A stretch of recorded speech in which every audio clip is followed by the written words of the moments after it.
Hello and welcome to the School of Cloud. Now, the School of Cloud, what we're doing is we started with the basics of Google Cloud, and we're learning more and more advanced topics in Google Cloud so that we can eventually have hands-on experience with all the different major parts of Google Cloud. I said experience, I didn't say expertise. That's going to come in time with practice and, taking other courses as well with books or YouTube videos and so many different things. But hands-on, that's the key that we're doing in the School of Cloud. We're doing hands-on activities in the real interface and helping you work through those. And then with folks doing those at the same time as you have a chance to get your questions answered and to ask each other questions and work through things. And then we record the sessions, and then I edit them and put them on YouTube so that we can learn from them afterwards if you miss an event or if you had some question or if I went too fast during something. And it's not always just me. There's others involved in this too. Now this week, we're talking about cloud logging. And I've been looking forward to this because whenever there's an error, and oftentimes when there's a success, something is written in a log file about that. Well, where are those log files? What do they say? Let's go take a look at them. That's what we're going to do today. Now, I'm Jeff Williams, the Google Tech Lead over at UC Berkeley, and I'm one of the hosts today. Also, we have Elaine Chan from Western Michigan University, and she's a computer science student and a computer science major and a Google Cloud enthusiast. And I'm happy to have her here. Now, this is what we've been working on. We started the year with BigQuery, then we went to Google Cloud Basics, then we went to building and securing networks, and now we're in March. And in March, we're doing Google Cloud Logging. Now, the next roadmap is on the way. And when we've got that, then we'll publish, as soon as we've got that, we'll publish that, and that'll start the next 3 months. And we'll keep going on this path. Probably at the 6-month mark, we'll redo a Google Cloud Basics 3 weeks, so then we can get new folks to join us as well. But then we'll keep pushing into new areas of Google Cloud that we haven't covered before. Google Cloud Platform is one of the 3 leaders, and it's growing very quickly. And that's the one that we're learning about. Now, the services on GCP are broken up into some of the main areas they're broken up into, I'll say, are compute, storage, machine learning, and big data. Beyond the School of Cloud, these Wednesday night events, we're also going to be adding the School of Data. And I'm planning for this to be starting in April and on Monday nights. And it'll be another event, but half as long. So instead of 2 labs each night, it'll only be 1 lab. And we'll just kind of at an easy and relaxed pace learn data engineering first. That's 6 weeks of data engineering. And then we'll branch out into other quests that Google's got. So you don't have to do extra. There's no homework for those. It's just 1 lab each night. 6 labs is a whole quest. We finish the whole quest. We get the badge in our LinkedIn, and that's great. And then also there's a weekly interview practice room that's on Saturdays that I've been doing that's got behavioral interview questions. So you can practice questions like, tell me about a time you were faced with a difficult challenge at work and what you did to solve it. Things like that. Now, the quest that we're working on today, we're starting cloud logging, that quest. And then for an extra challenge, there's another one. There's Google Cloud's Operations Suite quest that you can do. That's quest 35, but we're just going to start with quest 81. Now let's get started on that. Google Cloud Logging. Okay, so this is our first lab, Fundamentals of Cloud Logging. Now, first we look through what the lab is going to be all about. So we're going to be launching an App Engine app that's going to make logs. We're going to go and look at those logs, see what they say. We're going to use Google Cloud Logging Console to interact with the logs that were created, and we'll make some metrics based on that, and we'll be looking more at audit logging, and we'll even do an export of logs into BigQuery. So let's take a look at some of those. Like the logs will go, and you'll see the logs look like this. They're lined up. They'll have the date and time. They'll have some codes like there's a get 200. That's a successful web request, HTTP request. You can make metrics based on it. So when you'll have a filter, and you can say when there's a certain amount of that kind of, that kind of log lines during a certain time interval, then that's a problem and you want to do something about it, or a certain distribution, or all kinds of different things. And you can look for spikes and things. And let's see, watch when latency gets to be too high, so things are too slow, all kinds of stuff like that. Okay. Oh, look, we even get to make pretty graphs. So that's cool. And look at that, all those big spikes, that must not be good, right? We want to be alerted about that, right? Like normal things are normal things. You want to be alerted when there's something out of the ordinary, unusual. So now we'll start the lab. So fundamentals of cloud logging. Start lab. All right, there you go. So we'll scroll down and see what they tell us to do first. So they want us to log in and open up the cloud shell. We've been here before. Okay, yep, and then run a couple of commands in there. And then we're going to deploy an application that's an App Engine application. So first thing to do is copy the password. You can click the button here, or you can you can highlight it and copy it. The button's the easiest way. And then right click on this Open Google Console, and then hit Open in an incognito window. That incognito, it doesn't say incognito 2 or 3, because if you've already got an incognito window open, that's already probably logged into a Google account. So you'll want to close all of the incognito windows. Then right-click on Open Google Console and choose Open Link in Incognito Window. If it says 2 or 3 or some other number, then that means that you've got more than one, and you're going to mix up the different Google accounts. So this one here is perfect. They automatically put in the username. If they didn't, if this came up blank, you'll have to go back and copy and paste, to copy from the other page, paste in the username here, paste in the password that I copied, and it should let me in. When it does, it might ask me a question or two. This time it didn't. And then I'll hit Activate Cloud Shell. It's this greater than underscore. And then that opens the Cloud Shell down here. You might get a question when you do that. And if you do, that's fine. Just click to continue. And now if it's got the yellow here and our project ID, then I know that it's working, because I can see the project ID there, and I can see it's here and it's in yellow. So it's working, but they're still going to have us run a couple of commands to test it anyway. So copy and paste those commands. The first one is going to ask for authorization. Click Authorize. And it's just going to tell us who we are. And I knew that already because our username is right here in the prompt itself. But I want to copy this command here, this gcloud config list project. So that'll list all of the projects that we're using right now. We're using just one project. You can only be in one at a time, but that's the project. And we knew that one because that's the one in yellow here. It matches up perfectly. So now they want us to use Git, which is a versioning system, to clone a repo called Getting Started in Python. All right, and we're going to navigate to a bookshelf as a virtual environment.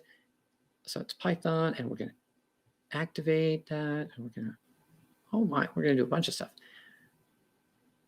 Now, this part here isn't something to copy and paste. This part here is output that you're going to get when you do this. So don't just copy and paste it. Okay, and we'll deploy that, and it'll ask where to deploy it. So that program will then be installed in Google Cloud, and we get to choose which region we want to deploy that to. And you should choose the one that's closest to where you are, unless they told us something else. And it says choose a region close to you. So for a lot of us, that'll be US Central, but you might be US East 1 or US East 2. So I'm going to go back and start to copy and paste those commands. So first we'll use git to get the code. That was really fast. It's a small program. We're going to change into the Getting Started Python bookshelf folder. Let's see what's in there. Let's do ls. Bunch of stuff. So let's see if it says app.yaml. That's one of the things that you'll see on app script stuff. Just out of curiosity, what's in there? Runtime Python 3.7. So not much for configuration. It's just saying this is a Python 3 program. Next command. Create a virtual environment for that. Okay, activate. Okay. Oh, actually, this is a command for us to run. I thought I had only noticed this. I totally missed the pip3 install. So that is a command for us to do. So they're saying use Python's installer to install Flask version 2. Exactly. Google Cloud Firestore version 2.1.1. Exactly. Google Cloud Storage 1.38. Google Cloud Logging 2.3.0. And Google, these other things at those certain version numbers. They've got the equals there. They don't have a greater than. They have an equals, a double equals. So it went and installed those for us, which is handy. Gave us a warning there. Oh, that's fine. Okay, no problem. So now we're going to deploy that to App Engine. So we're going to deploy it to Google Cloud. So when we say gcloud app deploy, and we're in the folder that's got an App Engine program, it's going to just look right where it is. And like, in this folder, is there a program to deploy? Oh, yeah, there is. Well, I'll deploy it then. So if you weren't in a folder that had a App Engine script to deploy, then you'd get an error, right? Okay, I'm going to choose US Central. So that's 17 on the list. Type in 17, hit enter. It won't really matter if you typed in any of the different numbers. You could, run it out of a different data center. It wouldn't make any difference. They're not telling us to use a certain one for this. Okay, do you want to continue? Yes, I do want to continue. And because here it said hit Y to continue. After a few minutes, the app is fully deployed. So there will be a little delay as it tries to deploy. It's 5% of the way, so 10%. So it's got a little time it'll take. Now, while that's working, we can go and set up our database. So we can go to the navigation menu and we can set up Cloud Firestore. And then when you're doing Cloud Firestore, you can do that in data store mode or let's see, Cloud Firestore in data store mode or Cloud Data Store. You can always go straight to blah, blah, blah. Okay. So what we're going to do is we're going to hit Firestore from the list of services, and then we'll click this blue button to go to data store page. So Firestore. So go back over here. The easy way, okay, so we're at 45%. That's good. The easy way is up here in the search. You could just type in Firestore, and you can get this way. Another way you could do it is from the navigation menu, but then you've got to scroll. And there it is, Firestore. Click on that. Give us a little bit of room. Okay, go to data store page. Now it says switch to native mode and switch modes to confirm. All right, switch to native mode. There's a big blue button right there. Click that big blue button, switch to native mode, and then switch modes. And that also usually takes a few minutes. So it's good that we're letting it do its thing in the background. We're ready to use Firestore as our database, return to the Cloud Shell, and run the following command. So we're not going to redeploy it yet because it says it was going to take several minutes. Well, looks like it didn't take several minutes. That's great. And then down there, the initial upload is done, but starting the app for the first time still hasn't finished. that's still working. So we don't want to run the next command yet. So we want to wait on that.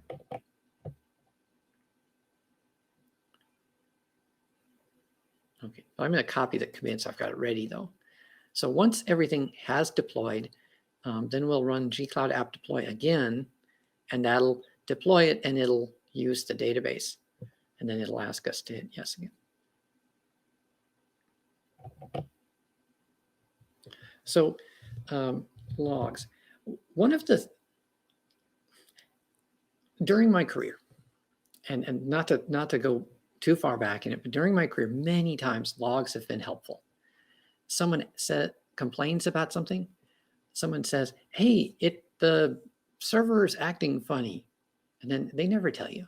They never tell you exactly what's wrong with it, because oftentimes people don't know. End users just see the symptoms of a problem. They don't often see exactly the problem. And the best chance you've got of finding out exactly what the problem is, well, going and troubleshooting, research, looking at every different part of the system and trying to narrow down and find what is or isn't working. But the logs are where the designers of the system, either of the operating system or of the applications, have set up to record for your debugging and troubleshooting. They've set up a place to keep track where they're going to say exactly what they know about the problem, or at least as much as they know about the problem. Maybe there'll be an opaque error message that says like error 47 written in the log, but it'll usually have a timestamp. You'll know which server you're on, so you'll know the server, you'll know the error message, and you'll know the time it happened. Well, from that, you could also see like, when did errors start, if there was a lot of errors, and things like that. And you can start to paint a picture of what was the timeline. Like, oh, the disk, there was an error recorded in the log about the disk filling up. And then we started to get some other kind about one of the disks filling up. And then we started to get an error from the application. As long as the logs aren't stored in the same place as the drive that filled up, then you'll have a lot of information that you can look at in the logs. And oh, good.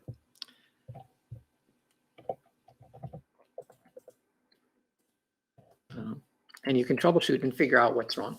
Now, long story short, logs have been very valuable, very useful for me. Many times other people have come to me with a problem, and like they say that they've looked everywhere, and maybe they had, but they've almost never looked at the logs and really got to the core of the issue. Otherwise, they would have solved it on their own. People might say the system says something, or the interface, the button isn't working, or something like that. Well, you can explore, do you have any documentation about the system and how it normally should work? Like, are there any known issues? Like on Thursdays, we restart the server at 5 p.m. or something. Like did their complaint come in around 5 or 5:02 or something? Well, the server's rebooting. Like maybe there's a locally known explanation. Maybe there's a internet-wide known explanation. If you Google the error that they're talking about, maybe there's something that's wider in scope, not just something affecting you. Maybe others have already written articles or pages about it, or documented it. And if neither of those, well, who designed the system? Maybe they know. Maybe they've seen something like this, but they never wrote documentation about it. Things like that. But also, you can look at the logs on the system itself and see if there's something that's unusual. Okay, great. So we've deployed the new version. Oh, and one thing I want to point out, it says this: you can stream logs from the command line by running gcloud app logs --s default. And that will share a running stream of the logs from that app that you just deployed. And it'll put that out in the terminal window here, Cloud Shell. Now they want us to go to the Cloud Log Explorer and to configure which logs we're interested in looking at. And then we're going to set up filters and such. So let's go do that. So navigation, logging, logs explorer. Navigation. Well, it's not on this first page. So we could scroll all the way down, right? Find it, and here it is. Or you could look for it in the search up there. Being a search company, Google's getting better and better at making this search really good. So that's a good place to go as well. Okay, I'm gonna minimize the Cloud Shell a little bit to give us more space. And there's all these learning resources over here, sample queries, different tools for log analytics, viewing logs, tutorials, concepts, resources, all kinds of stuff you can dig into there. But I'm gonna close that panel for now so we have more space to see what's going on. Now, when we're in here, we're supposed to look at the different areas. So we've got resource selectors to filter by which resource type, okay? Log selectors to choose which logs you want to, which log types you want to look at. Severity selectors. So if you want to limit it to just very severe errors or versus low severities. And those are these three here: resource, log name, severity. Histogram, that'll show a little graph of how often this is happening. So if you see it's happy, happy, happy, and then there's a big spike in errors, well, I'd want to know what happened right when the spike started, right? Did a server fail? Did a network connection break or something? And then there's a search box for text, label, or regular expressions. All right. So we're going to take a look at the logs. First we're going to generate some logs. So let's look at what's there. Then let's visit the bookshelf application. The project ID is going to be this project ID right over here. So copy your project ID from the GCP project ID here, and then we're going to put that in an HTTPS URL, and then we'll put in .uc.r.appspot.com. Okay, so I can just do that over here, new window. So HTTPS:// and then is that uc.r.appspot.com. So you can go back to refer back to their template, but that's what they told me to put in there. So I did. So I'll visit that page and see what happens. Okay. Now, so we didn't get an internal server error. So we did wait long enough. So I was being verbose enough so that we would have a chance. Now, we got the expected result. We saw that page and it worked fine. So I'm going to hit deploy, or sorry, check my progress. And yep, we should get 20 points. We did. We got 20 points for that out of the 100. Next, we're going to refresh and hit add book and then fill out the form and hit save. All right. So we can fill it out with whatever we'd like, but I'll put exactly what they've got there. Test book, Jane Doe. Okay, add book. Test book, Jane Doe. 1/2/2003. All right. 1/2/2003. Description. Log test. All right. That way, if they've got, all of their examples will match up with what we see. I'll hit save. All right. So they've got looks like a default book cover image, which is someone's cat. All right. Now what do they want us to do? Return to the Cloud Log Viewer. Okay, that's in our other tab. Oh, wow. There, now we've got some activity. All right. So you can see all these little notices. Let's see what those notices were. Oh, lots of little notices there. Okay, that's starting this project, like when we first logged in. Setting identity and access policies and stuff. Okay, that stuff's, well, let's see.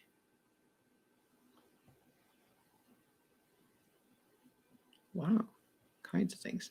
So that might be more of the same, or this might be from that first time we were deploying. Lots of stuff. oh, it's a Python stuff, Python things. So that was related to the Python stuff we did. Yep, and that pip install. So probably this is when we first logged in. This stuff is from when we were first issuing commands about Python. Okay.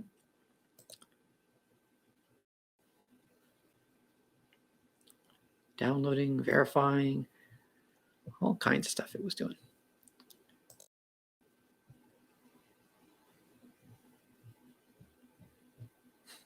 Lots of things. Oh, and yeah, Google App Engine stuff.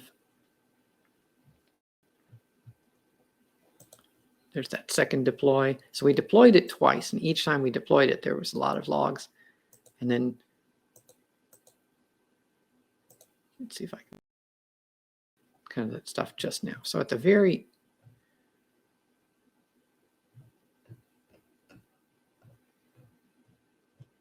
end, what were we doing? It's done.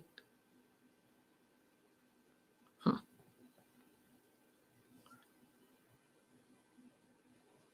Oh, and over here we can look at the resources, right? So we could limit this to, for example, just the Google App Engine application.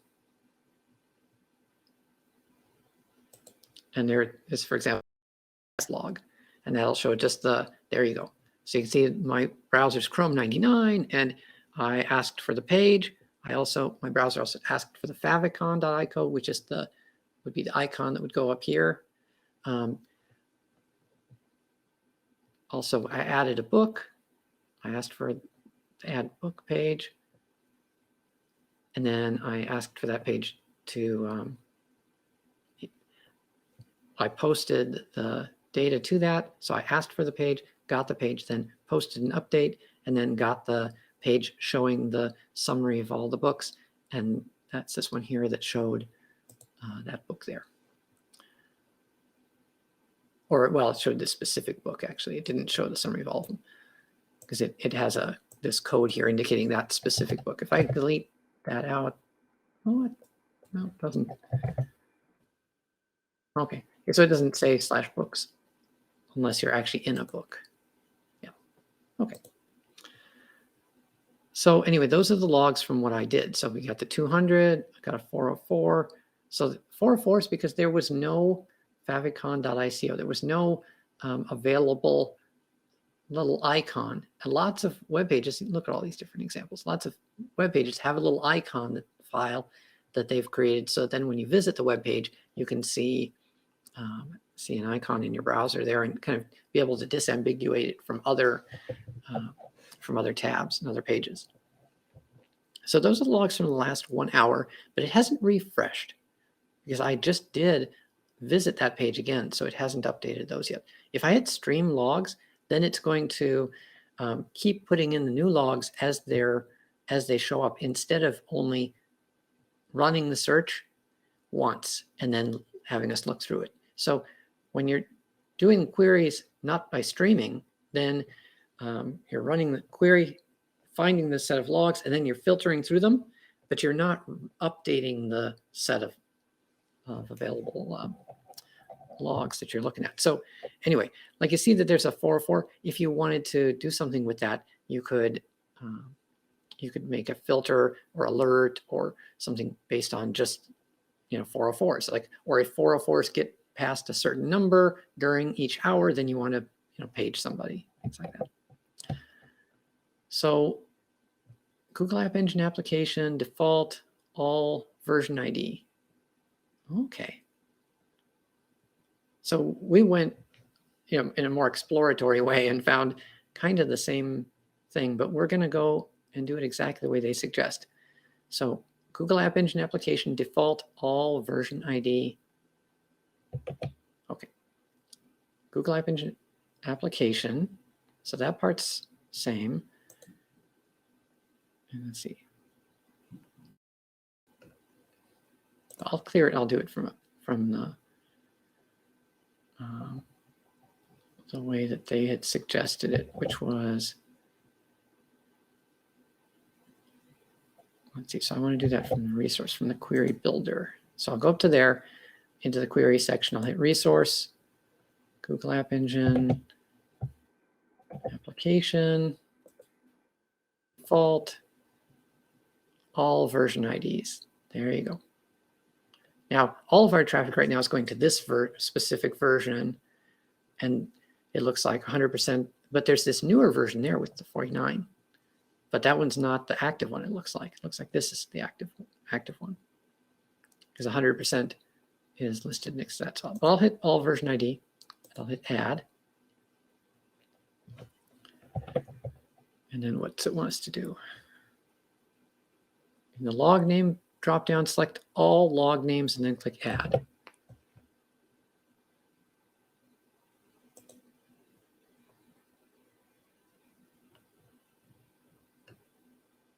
Well, okay, so I'll go and check them myself. And I'll add all those different logs. Okay. That's starting to look more like their example. Check all those, all add, and then for severity, we want all the different severities. So that'll give us a lot of information.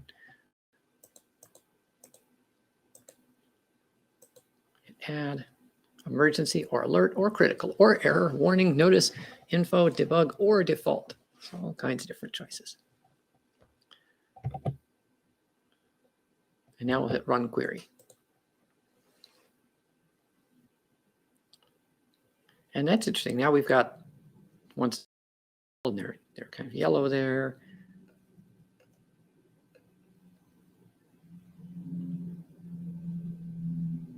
Not seeing much for errors, which is all right. Okay. So now we're going to look for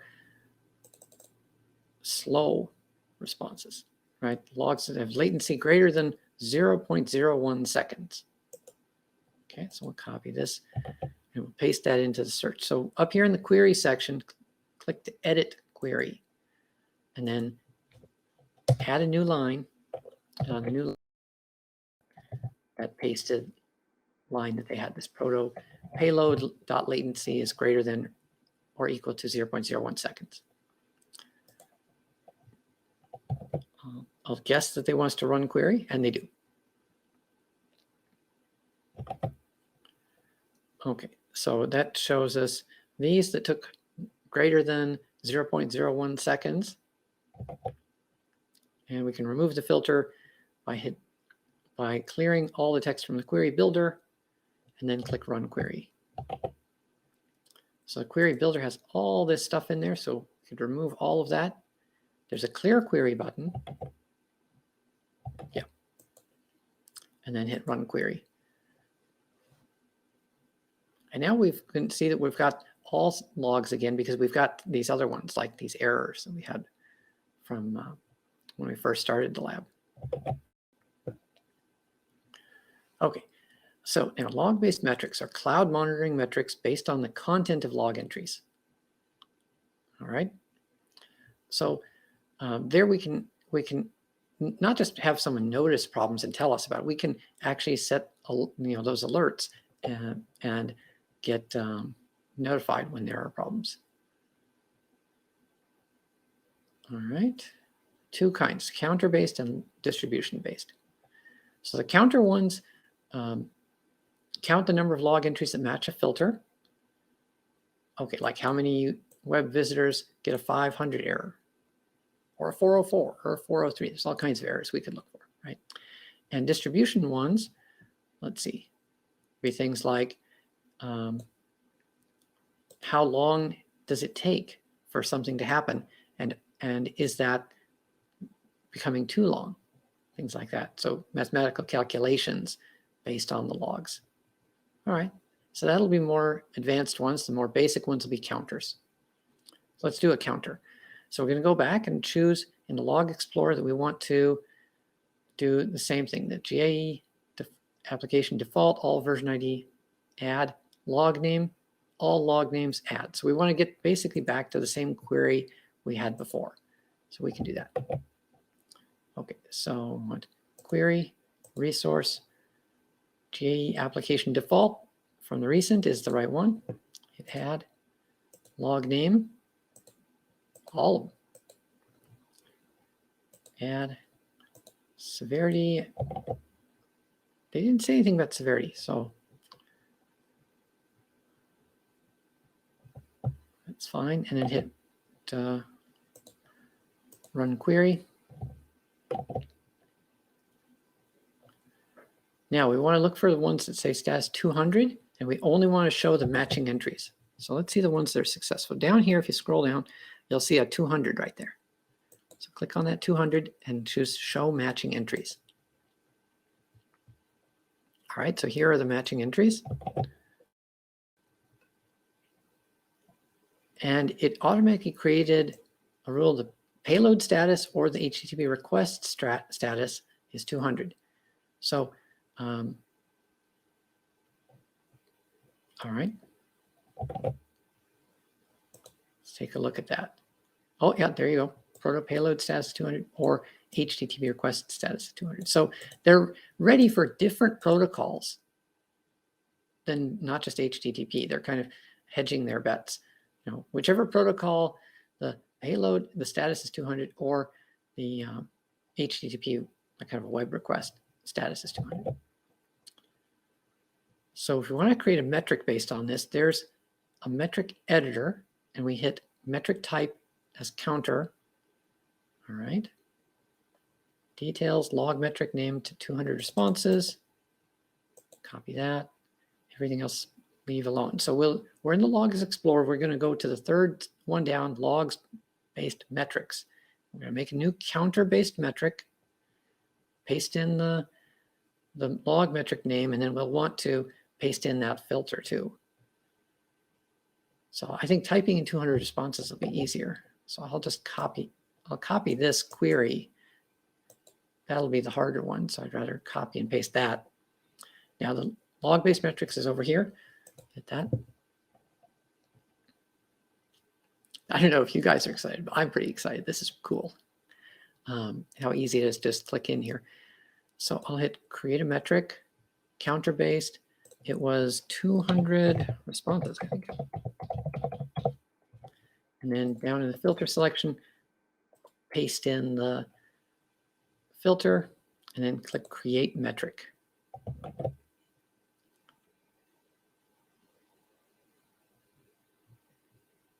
Okay, and I'll hit check my progress.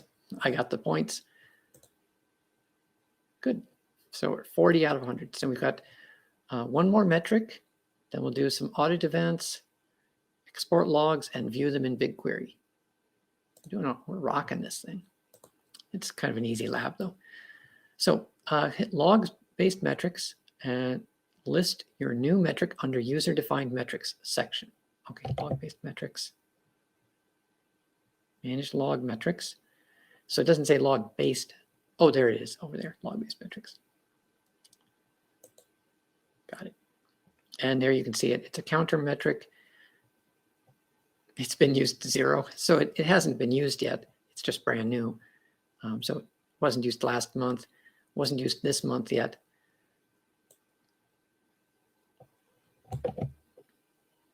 And then view the details by hitting the 3-dot menu and view in Metrics Explorer. 3-dot menus over here, more actions. And then we want to view in Metrics Explorer, but you can also do things like disable it or make an alert. I kind of want to make an alert. What do you guys think? Would that be fun? We could make an alert. The instructions don't tell us to. I'm just going to see what happens. Ooh. Now we don't have enough data yet to make the alert, but it brings us over into the page for making alerts. And then it gives us a suggested title, and then we can say based on what period of time we want to make the alert and what triggers we want for the alert. So there's all kinds of things we'll do in here. We're going to learn more about this monitoring part later, but I just wanted to show you that they've connected the different pieces so that it's pretty easy to get from one part of the system to another part. So we're going to go back to the 3-dot menu and view in Metrics Explorer like they want us to. Let's see what's that.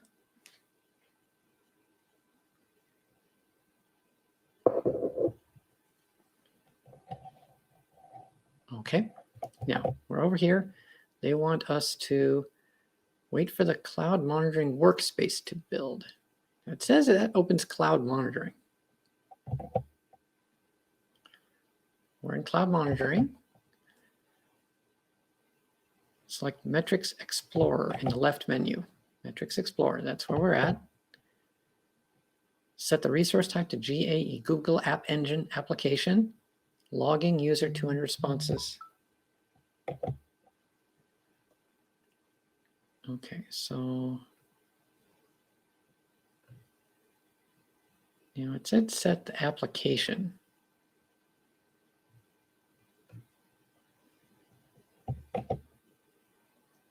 Oh, resource type. Well, resource has already been set up there. Unspecified log-based metric. Resource type to GAE application. GAE application. Logging user 200 responses. Log-based, maybe it's in there. No.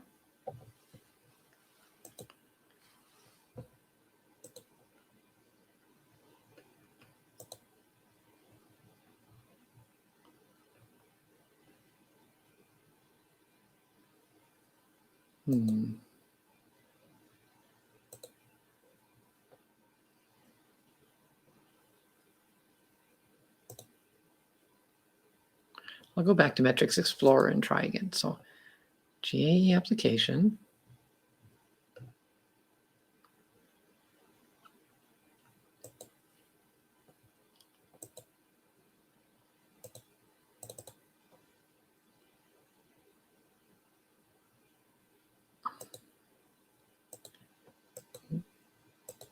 Those aren't what I was looking for, right? Unless it's related to the log entries, but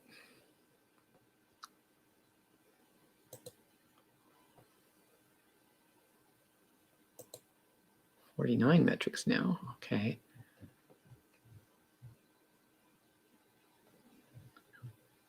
Oh, there you go. It's under inactive metrics. So I had to disable the show only active, then go to Google App Engine application, go to log-based metrics. Over here, under inactive metrics, there it is, logging user 200 responses. Wow. It's good that I was persistent, right? So we found that. Now what they want us to do. Resource type and metric. Because now they've combined this. This looks a little different than the interface here, doesn't it? Okay, next. If you don't see it, oh, they had a bunch of things to do. Okay, the metric is ready to monitor and analyze the behavior. Don't worry if your graph is empty, it will be populated as you continue with the lab. Okay, save it as a dashboard to easily check during the lab. Save chart, new dashboard, name it dashboard. Save and view. Okay, so I'll hit save chart here. Chart title, just leave that dashboard, new dashboard, dashboard name, dashboard, right?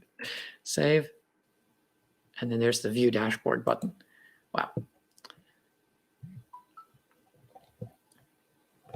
Okay, so we've got that. There's no data yet, but they said that was normal. So now we've got one dashboard, and it's got just one panel on it that's every 1 minute going to look for 200 responses. Now, if we go and visit our page again, we'll probably get a 200 response. So they're probably going to have us visit that page again to get some 200 responses. But for now, let's just follow along like they want us to. We're going to create a distribution metric. Okay, so one more metric. So we're going to go back to the Cloud Log Viewer, the Logs Explorer, Google App Engine application, default service, all version ID and all logs, all severity. Okay, so now they want all severity again, and then we'll do a run query. So we can do that. So we're over here. This is monitoring. We don't want monitoring. We want cloud logging.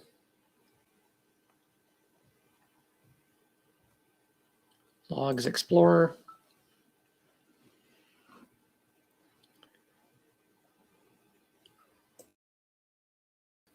App Engine default.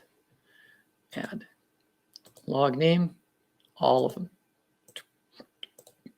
Add severity, all severities. Add run query. Got the hiccups. Okay, so we did that. Now more actions, create metric. More actions I see over here, far right side over there. More actions, create a sync. Nope, we want to manage alerts. That says create metric. On top of the query results section, did I do the right thing? I'm gonna go back.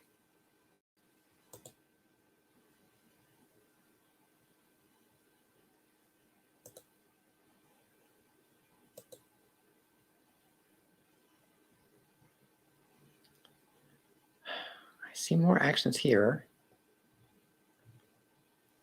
I don't see, oh, there's like, see, create metric is over here.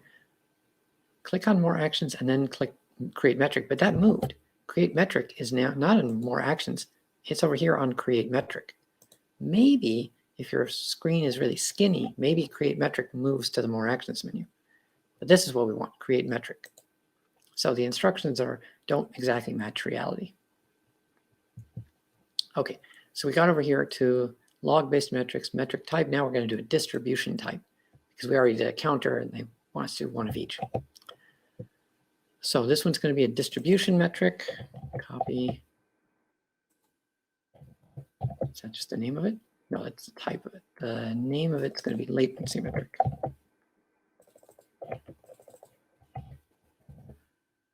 Distribution, latency distribution.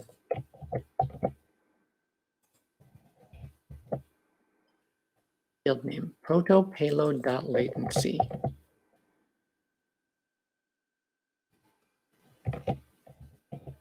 Field name, proto payload.latency. Okay. Latency metric, latency distribution. Well, the name is up here, so that looks a little different than the page they've got here. So this has evolved over time.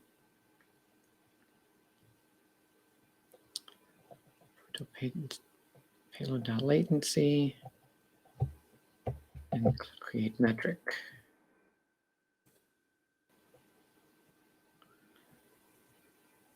It was created. Data should be available soon. All right.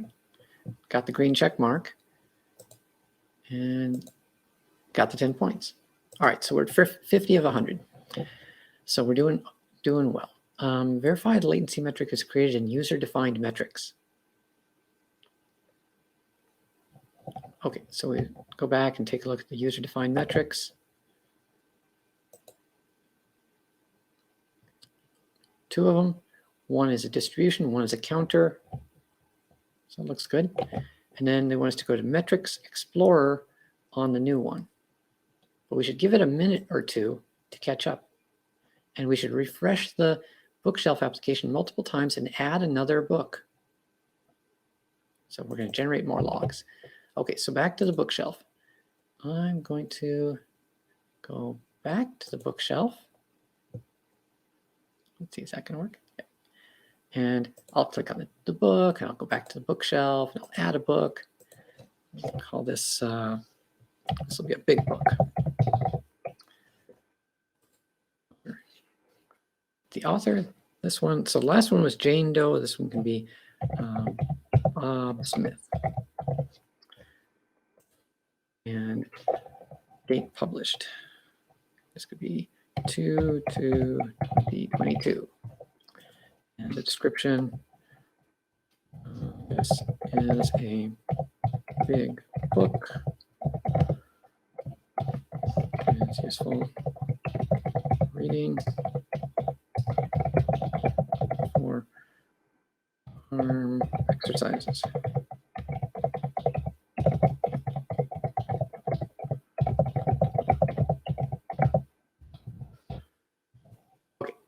it's a big book and it's a heavy book. So we'll put a description there. And okay, so now we've got that book. Let's go back to the bookshelf, and we've got 2 books, big book and test book. So that's some more logs. Now they're going to want us to go take a look at those. Metrics Explorer, and that'll be for the second one. So that second one, the latency metric. Let's read dot menu, view in Metrics Explorer.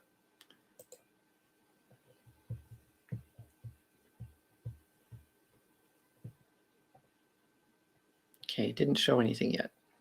Only numeric data can be shown. Google App Engine, application.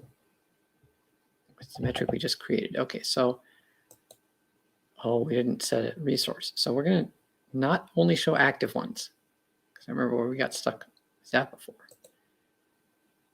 And the latency metric is there, that's good, but we want the resource to be our Google App Engine application. And then this will be a log-based metric. We want the latency metric. Apply. There you go. So we can see the latency. Now we only did one, added one book, so there's not going to be too much information for it yet.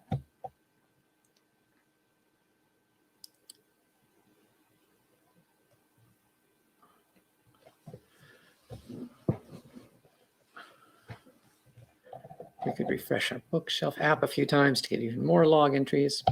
That wouldn't hurt. Refresh, refresh. Click on one book, go back. Click on the other book, go back. Okay, so we made some audit logs. Now, what else do they want us to do?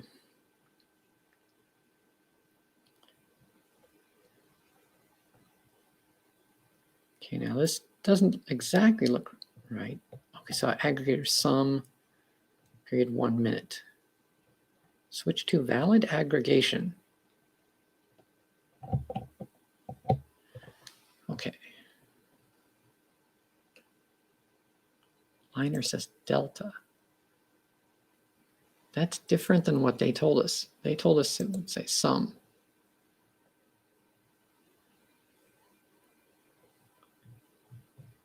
And I don't see that. I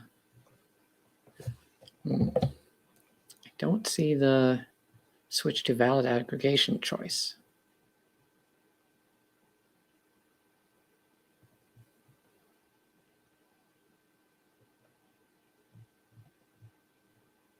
I don't know if this is going to be the right idea or not, but I'm going to leave it on delta how it was. And if that doesn't work, we'll come back to this and we'll change it. I'll save this chart and I'll add this one to the same dashboard. So we'll have both our count-based metric and our latency-based metric in the same dashboard. That was optional. Okay. And we can go check out that other dashboard. So that other dashboard was here under dashboards in monitoring.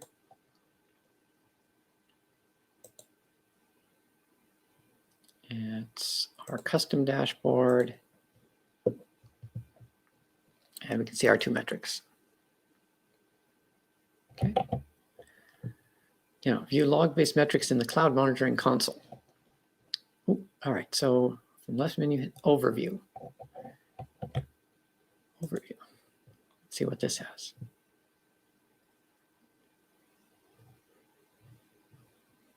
Okay, it's got some different boxes and things. Log-based metrics are shown in charts. I don't see any charts in the overview. The overview doesn't look the same like it used to look. Or, like it looks in their example.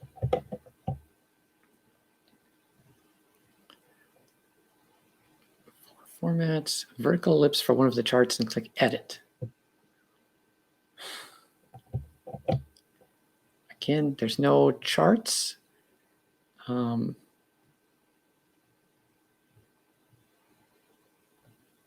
sure if that's going to be a problem or not. Hopefully not. I'll hit App Engine here and see if I can No, that's not where I want to go.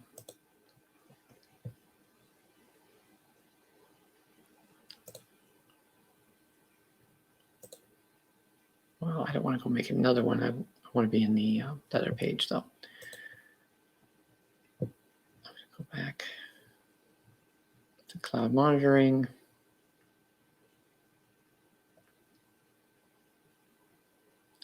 Go back to the overview, new tab.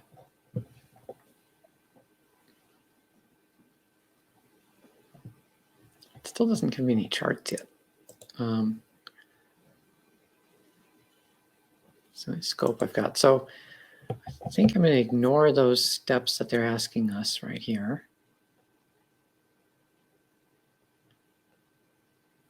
But it's good to know that there's other types that we could choose: a line graph, a bar graph, a area graph, or a heat map. Now let's go and do the audit logging. And you'll notice that section doesn't have any points associated with it. So we aren't going to miss anything by skipping that. So we should give some feedback when we complete this lab. We should give feedback that the instructions are a little bit out of date. And that's fine. So now we're going to launch a VM to generate audit log events. Okay, let's go do that. So we're going to go set up a VM instance. Click create instance. All right. It'll be an N1 G1 small. Okay. And then we'll check allow HTTP traffic. Everything else will be default. All right, let's rush over there and do that. So click here, navigation menu, down there to Compute Engine, over to VM instances. So navigation, Compute Engine, VM instances. We'll click to create an instance.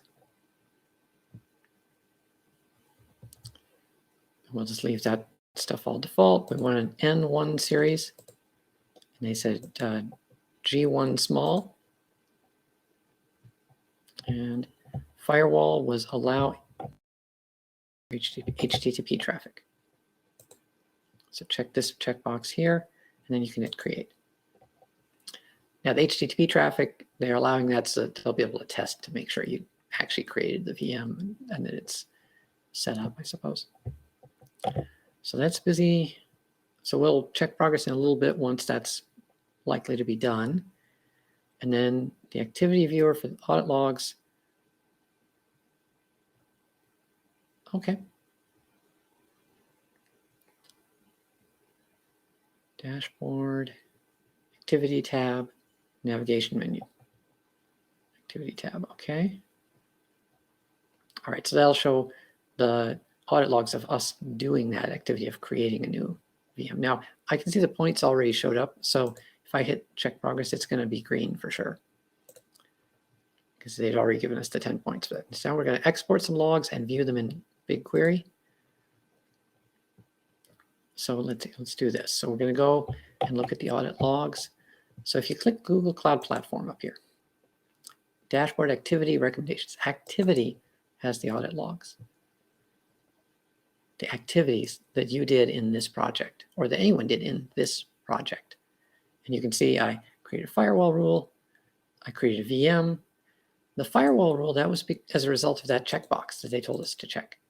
The VM, creating the VM, that was setting up that VM, starting it and finishing it. So it finished creating within the same minute. So it took less than 1 minute, and even setting up the firewall rule and things like that. So that was very quick. And that's good. Now, let's view audit logs in the Google Cloud Log Viewer. So VM instance, all instance ID, and hit add. Logging Log Explorer. Okay. So I'm going to go in this window here, this tab, I'm going to go logging, Logs Explorer. Where's the logging? There it is, logging, Logs Explorer.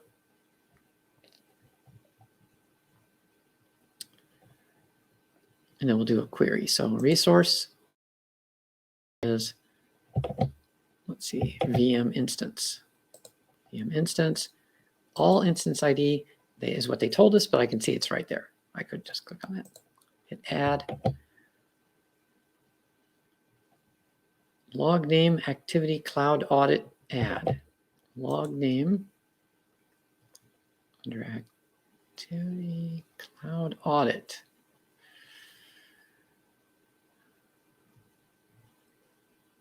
Activity, oh, there it is.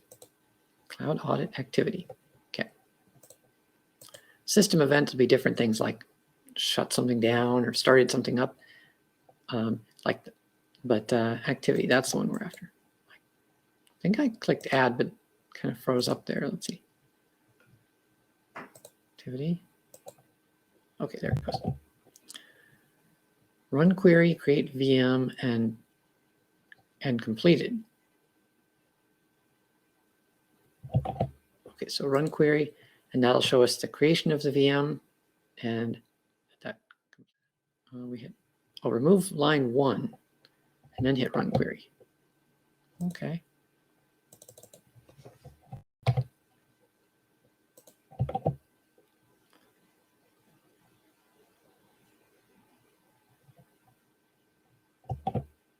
Lots of things.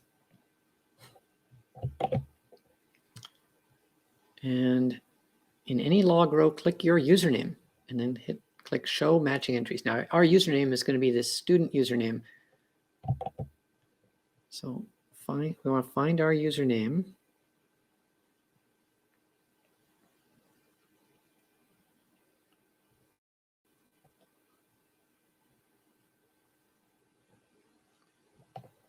Well, I don't see my username on these. Oh, well, there's one. Click that one. Is that going to work? No. Okay, I'll expand out one of these and find the username, and I'll click on the username.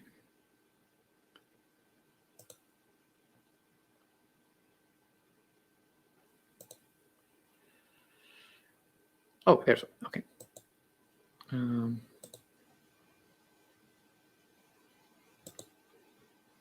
Show matching entries. So what did that do? That should add, oh, good. It added that authentication payload principal is my email.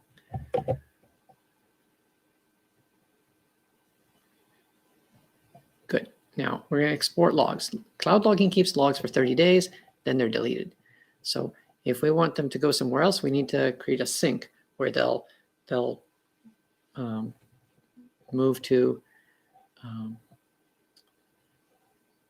okay, so like BigQuery. So we can set that up, set up automated exporting jobs, and we can analyze logs further over in the location where we have them go to. So we're going to do that. We saw sync earlier when we were looking, I was clicking around in the Cloud Log Explorer. So we're going to remove that second line. And then we hit run query. That gives all the audit logs again. Okay. And they're probably going to have us click create sync. But let's wait until they tell us to. Create sync. Okay. And we'll call it audit logs. So I'll copy this. See? More actions, create sync.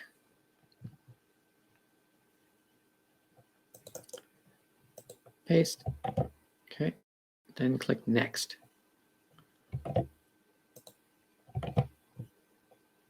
BigQuery dataset.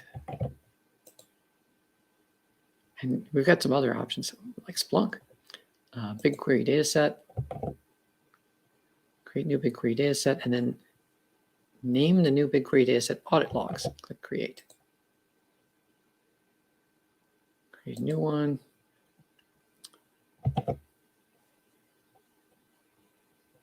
Name it audit logs. And click create. Guessing by name it, they mean dataset ID. So I'll try that. And I'll hit create. All right.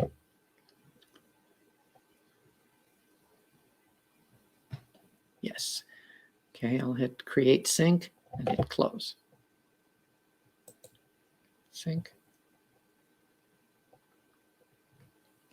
Well, I didn't see a close, but all right.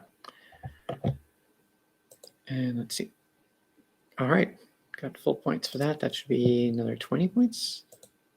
Yeah, so we're 80 of 100. Now we've just got to view those logs in BigQuery.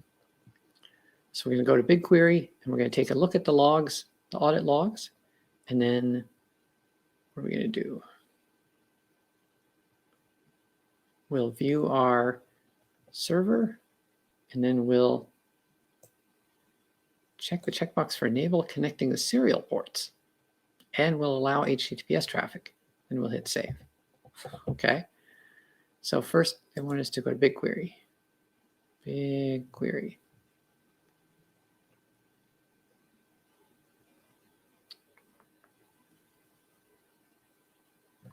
Maybe it's pinned up top. There it is. BigQuery. Hope you guys are following along pretty well. Take a look. Oh, not the public data. We want this project, and we want the audit logs. And then let's take a look. Preview. So there's a couple. Those are probably the start and the start creation and the completion of creation, finishing creating that server. So I did that. We took a look. So we want to generate some audit log entries.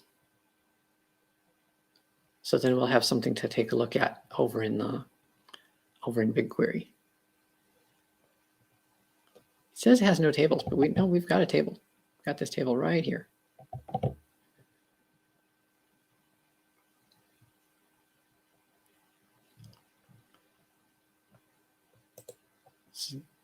Oh, no, they do want us to change the virtual machine. So I was thinking like, well, we already made more log entries. Okay, so let's go so they're going to test us by checking that we made these changes. So let's go to the VM and then let's enable connecting serial ports and then allow HTTPS traffic.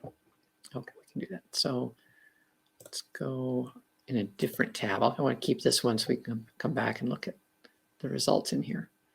So what I'll do is I'll get ready to go to Compute Engine VM. I'll right click and hit open in a new tab so that I don't lose that BigQuery tab. Okay, here's that instance. Let's click on it and edit it.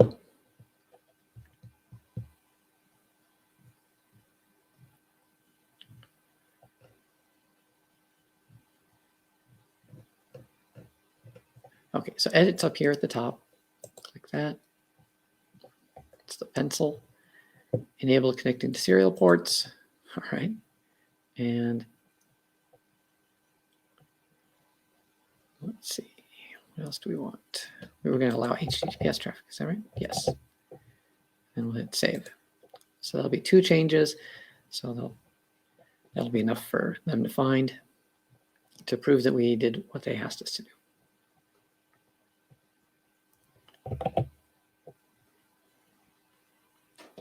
Now we want to go to Activity tab on the main Google Cloud dashboard to see audit log entries, including a new set metadata on VM and create firewall rule. So I don't have one open like that anymore. So what I'm going to do is I'm going to right click on this Google Cloud platform at the top, hit open a new tab. I'm going to go there and I'll hit activity. And it'll show the activity logs. You can see created a firewall rule, updated the table. It doesn't show yet that we changed the virtual machine. It looks like it's done, but it doesn't show up in the log just yet. Might take a moment longer.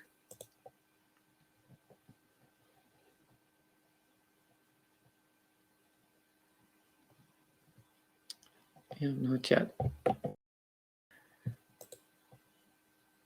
we got the points.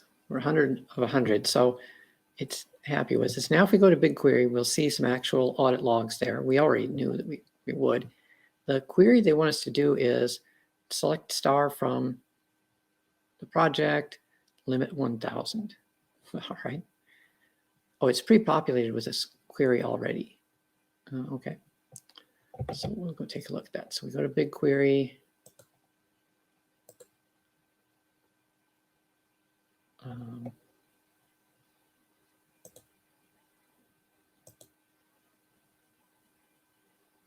Query. Oh, yeah, select star. So that means select all. Select all records from that and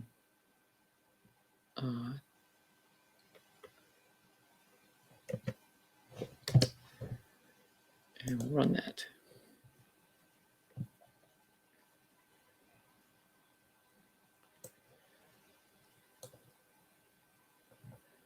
And you can see some examples of those audit logs down here.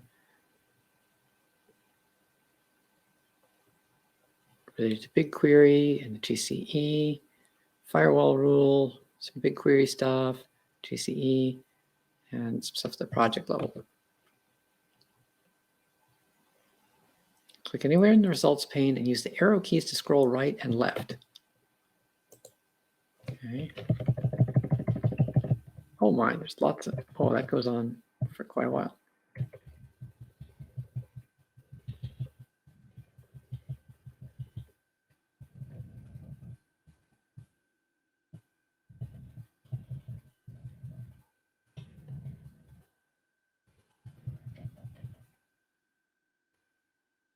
Like here's, oops.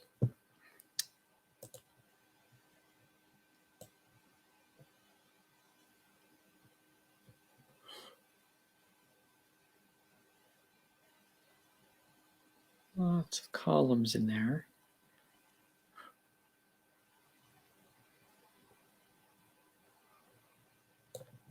Now, if you scroll to the top, you can see what the columns mean. It's just lots and lots and lots of different things you can get out of those logs.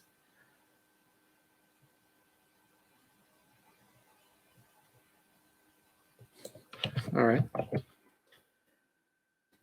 Now, okay, we're going to look for just a summary of each instead of having so many rows. That's good. So we'll paste in a new query replacing this query. Or do they want us to put it under that? No, it's right there. That. Oh, it says Invalid Project ID. I need to put a project ID there. So our project ID, I can copy from over here and paste that in right there in that from. Now I can run it. Let's see. Oh, my audit log table name. My audit log table name and my Quick Labs username. So I need a bunch of information. Copy the username.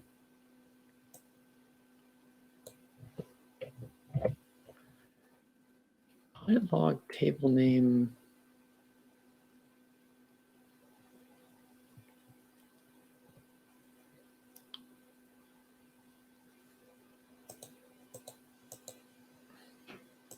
So let me.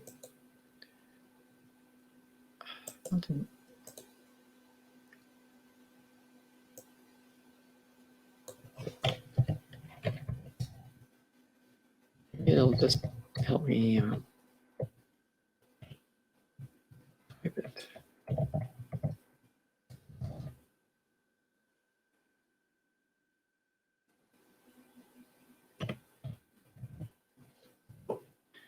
It's auto-completed part of it. Oh, okay, what do we need to do? Got audit logs. Oh, cool, cool, cool.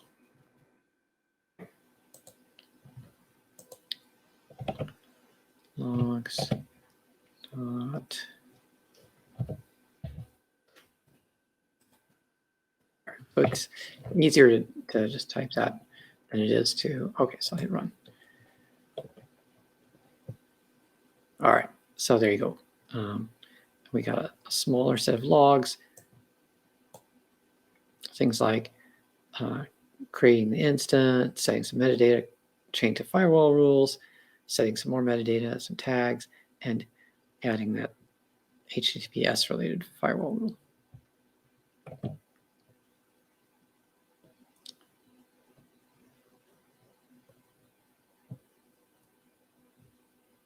Congratulations. So we finished and had 4 minutes to spare.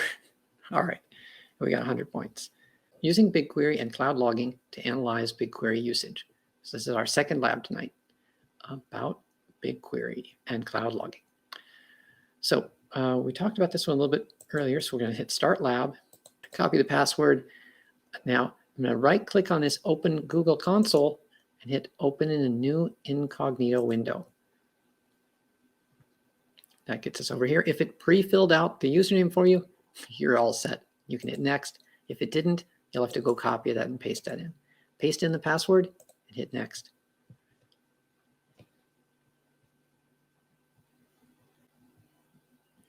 Now, we looked at this already a little bit. If it comes up with any questions, just answer what seems reasonable. And then, okay, hit Activate Cloud Shell.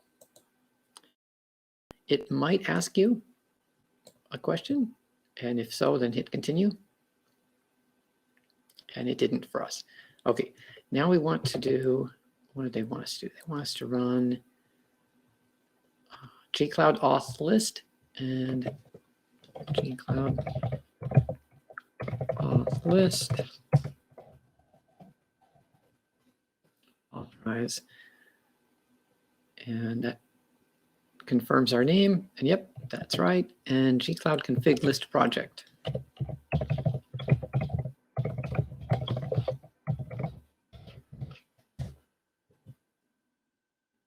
Perfect. Now we're going to open BigQuery console from the navigation menu, and then we'll click the Done button in there, and then we're going to look for resource, and then we're going to look for Explorer and resources that start with QuickLabs-GCP, and we'll make a data set called BigQuery logs. So for that, we want to copy this BQ_logs so we can paste that in, and let's go together. So everybody up to the navigation menu, down to BigQuery. Let's see, it's probably up there. Click on BigQuery. You can make your Cloud Shell a little bit smaller. You still want to have it around so you won't lose it. And then Explorer section. Okay, Quick Labs. Click on that one. Or did they want us to expand it? Oh no, they want us to hit the 3-dot menu for View Actions. Create Dataset. There you go. Dataset ID. Now copy and paste BQ_logs, or you could type it in and then hit Create Dataset. If you type it in wrong, though, they won't be able to check that you did it, so you won't get the points. And now hit Check My Progress. I got the check mark, and the points are on their way. 20 out of 20. That means we're already 1/5 of the way done with this lab, and it hasn't even been 4 minutes yet. So next, we're going to run a query. Okay, so let's copy this query, paste it into the query editor, allow, and then hit run. And that'll show us all the logs for today. And there's only one row so far, so nothing much has happened.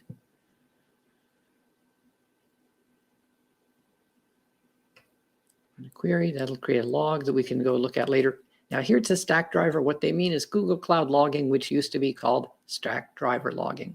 Google bought a company called Stackdriver and that had logging related tools and features for AWS and for GCP. Google bought them, and now they mostly focus on Google Cloud. I'm not sure how much they still do on the AWS side with it, but it's really neat tools. And okay, so we did something that would make a log, and now we're going to go over and take a look at the Logs Explorer under Logging. So that's where we were earlier. So we're going to go Navigation menu, for logs under logging.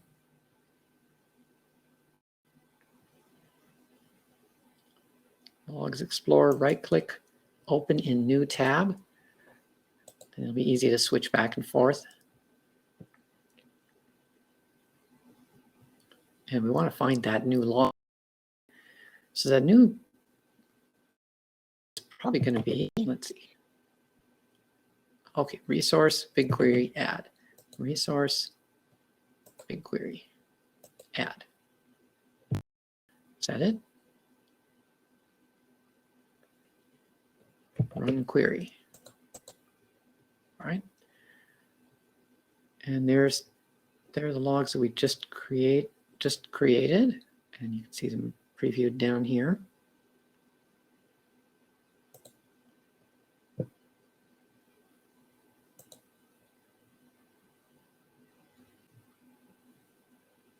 All kinds of details in there.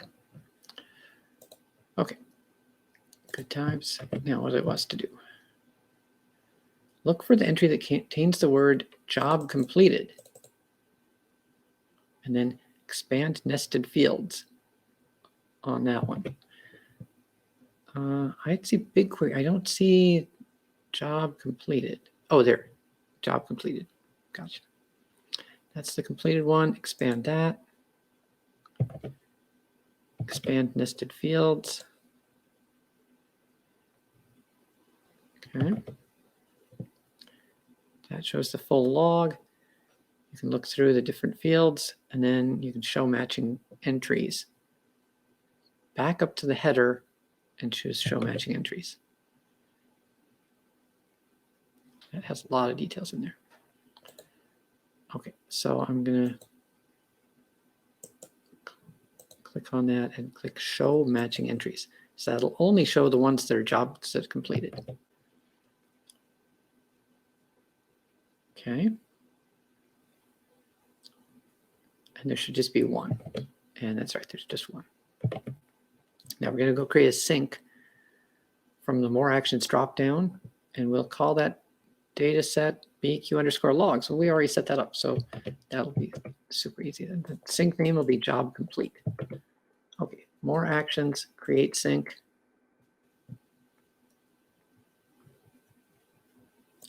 Sync name will be job complete with no space at the end of it.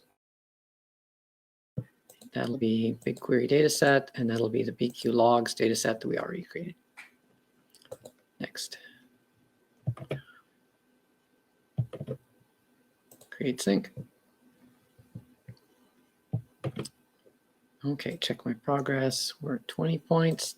That should get us another 20 points. Now we're at 40 out of 100, and it's only been not even 8 minutes yet. So now we've got those 3 BigQuery commands we're going to run in the Cloud shell. So let's expand that out a little bit and paste in the first one. This one's looking for, all right, some average years of something. Oh, average years that they lived in different cities for different people. Okay. Interesting. Now, let's see this one. Average temperatures from the weather, from a certain weather station in 2010, sorted by month. All right.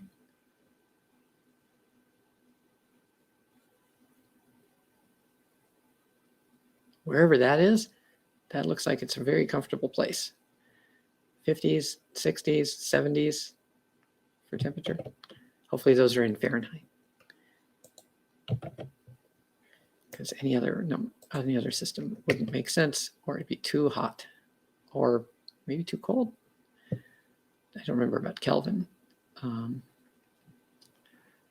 that one's about airline, on-time airline. Huh. Seattle to Anchorage, lots of flights.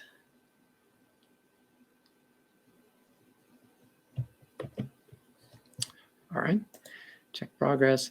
So we did the things that they asked us to. That got us some more points. Yep, so now we're at 70 of 100. And it hasn't even been 10 minutes yet. Now, if we go back to BigQuery and we take a look at the data set that it made, we should see a table, Cloud Audit, Google APIs. Okay, so we're in BigQuery now. We see this Quick Labs GCP, expand that, BigQuery logs, Cloud Audit. Perfect. So that's here. What do they want us to do with it? Inspect the schema and note it has a very large number of fields. 1, 2, 3, 4, 5, 6, 7, 8, 9, 10. 11. Well, that's a lot. It's not a super lot, but it's still a lot. And some of them are, oh yeah, some of them are expand out, don't they? Okay, that's starting to get to be a lot. That's a lot of fields.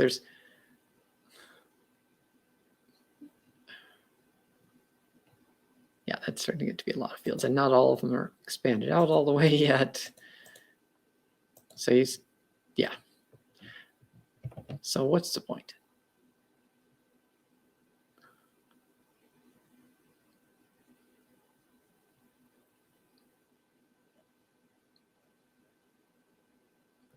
To make it more useful, create a view which pulls out a subset of the fields that we want and perform some calculations. Okay, now this is that one that we talked about earlier, that we have to update our project ID on. So we can copy this one, and we come over here, and we're going to do this in the query, or we could do it here in the unsaved query, I suppose. And then paste that query in, and now we need our project ID.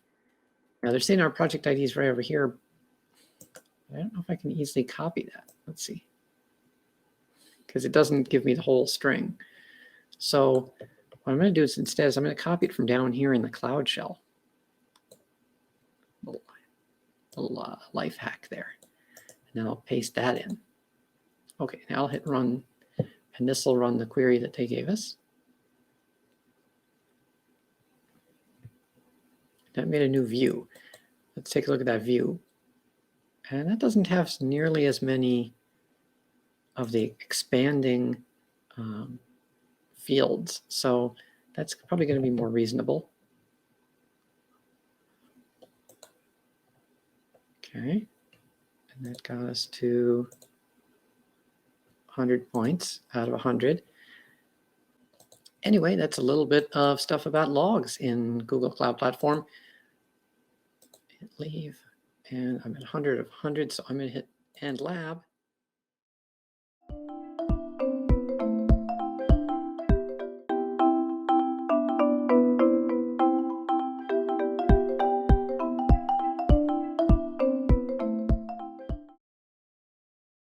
Thanks again for attending the School of Cloud. Now check out some of our other videos, and see you back next time.